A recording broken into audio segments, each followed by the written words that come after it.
let's 7-Eleven mukbang. So, dahil wala na kaming makakainan at medyo late na, so we decided na bumili na lang sa 7-Eleven dito sa Japan ng makakain namin for dinner. So, this is siomai. Ang sarap ng siomai, kaya lang kasi, ano sila dito? Walang mga sauce na katulad sa atin, diba? Alam mo na may chili garlic, may toyo, may payuti. Ay, sa kanila. Kami ito lang. Pag bibili kang siomai, so ito lang. Ito lang, but etong siomai na to masarap. And bumili ako ng onigiri. This is shrimp mayonnaise. Alam ko walang ganito sa Pinas. So, tikman natin to. And, eto naman yung binili ni Yancy. So, share na lang kami dito. Ano ba tawag dito? Ang tawag dito, love? Hala. Burgonya. Pasta with cheese, egg, and pork bacon. And this is, ano to? Ano sa ganito nila? Tugtog nila. Chicken soy sauce. Masarap din yung mga gato nila. Ito. Goods. And, bilig ako sa mga ganito. Sarap nito. Napasuli ako yung drinks natin. Just so good. Ang harap. Masasabi. And, mabubuksan na natin to. Kakain tayo. Tignan natin kung masarap.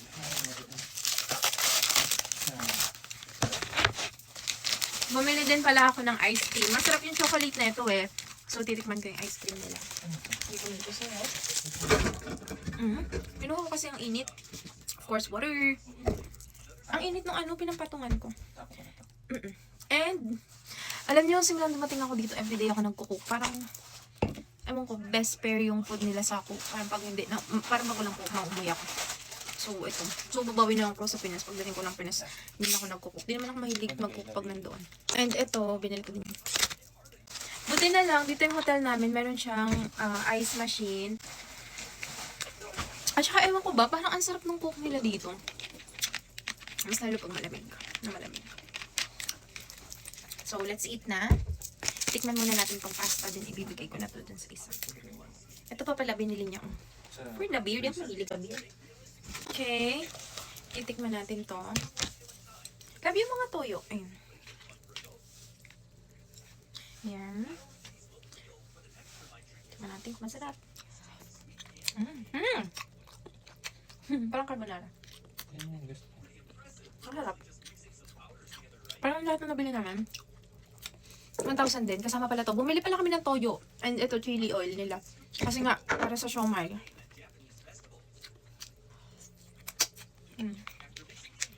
Okay lang. Okay na ha. Sige na.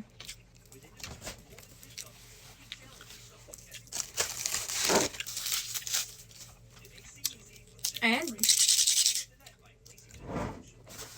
gagawa tayo ng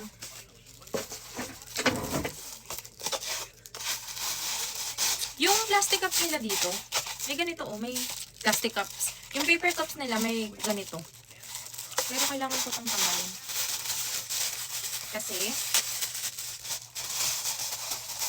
dito ko ilalagay yung toyo. Dito ko ilalagay yung soy sauce and yung oil. Tapos pala ito ito yung toyo na binili namin para lang ma-survive yung siomai. Okay lang din naman, pero kasi itong isa dito kailangan may sausawan. Iba yung amoy ng toyo nila. So, toyo. Para pa akong naging si ano dito. Mimix. And ito, masarap yung ganito nila, mga sisters, mga moms, mga me, mga guys. Ano ba kayo? Sino ba kayo, Charis? Ito, paano ito i-open? Yan.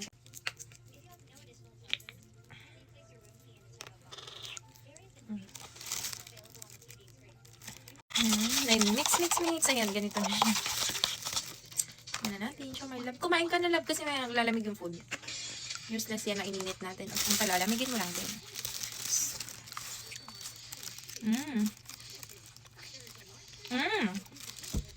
So good.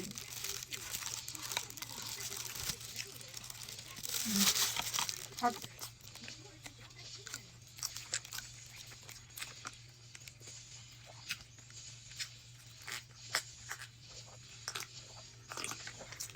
Ingat mo yun?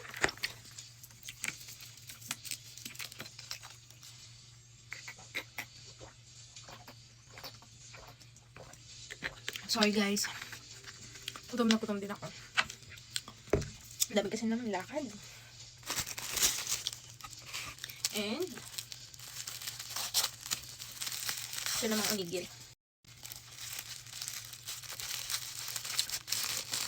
Hindi ko alam kung ganito ba talaga yung tamang pag-open niya. Like, tatanggalin lahat.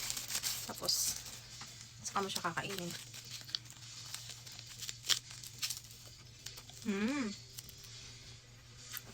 Come here. Diba mo to? Asang seaweed daw. Malamang. So, may again.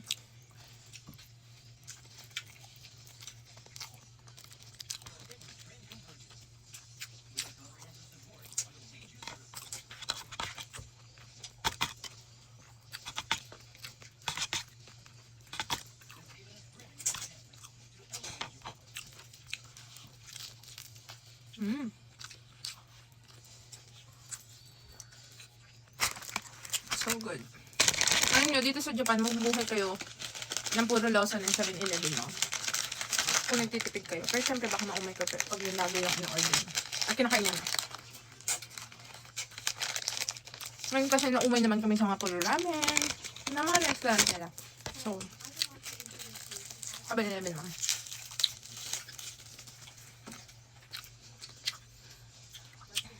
So, yun lang. Kain na muna ako. Bye.